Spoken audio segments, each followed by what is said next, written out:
আসিয়া ৮ বছরের একজন নিষ্পাপ শিশু।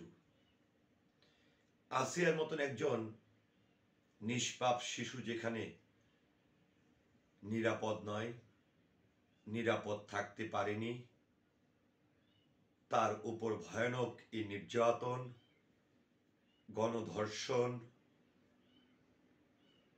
হিংস্র প্রাণীর মতন ঝাঁপিয়ে পড়া, এই ধরনের ঘটনা কি প্রমাণ করে না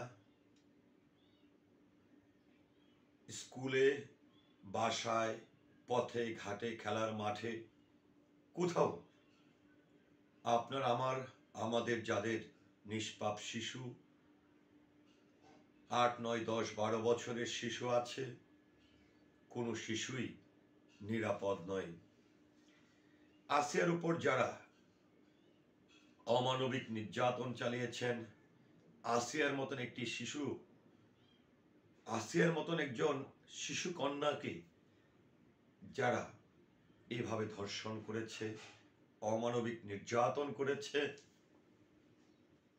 হিংস্র প্রাণীর মতন ঝাঁপিয়ে পড়েছে, প্রত্যেকটি ধর্ষণকারীর বিরুদ্ধে এমন বিচার আমি দাবি করছি যেই বিচারের মধ্য দিয়ে সারা দেশের প্রত্যেকটি শিশু থাকবে নিরাপদে, প্রত্যেকটি শিশু নিরাপদে বেড়ে উঠবে।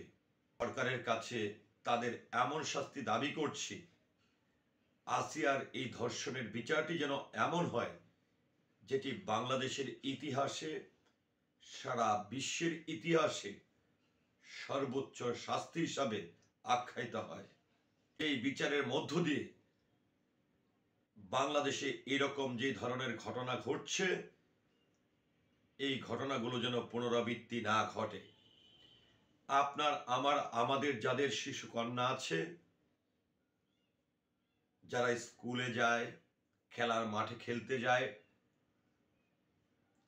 বাসায় পথে ঘাটে অনিরাপদ থাকবে, তারা যেন নিরাপদে বড় হতে পারে।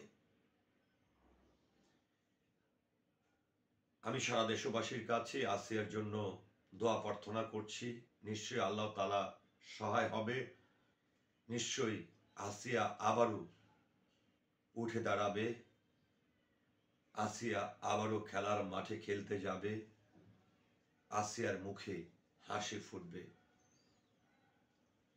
আসিয়া বেঁচে থাকবে আমাদের সকলের হৃদয়ে। আবারও সরকারের কাছে আসিয়ার ধর্ষণকারীদের সর্বোচ্চ ফাঁসির রায় কার্যকর করার জন্য দ্রুততম সময়ের মধ্যে, অল্প সময়ের মধ্যে, কোনো প্রকার কালক্ষেপণ না করে তাদেরকে ফাঁসিতে ঝুলিয়ে সর্বোচ্চ শাস্তি প্রদান করা হোক।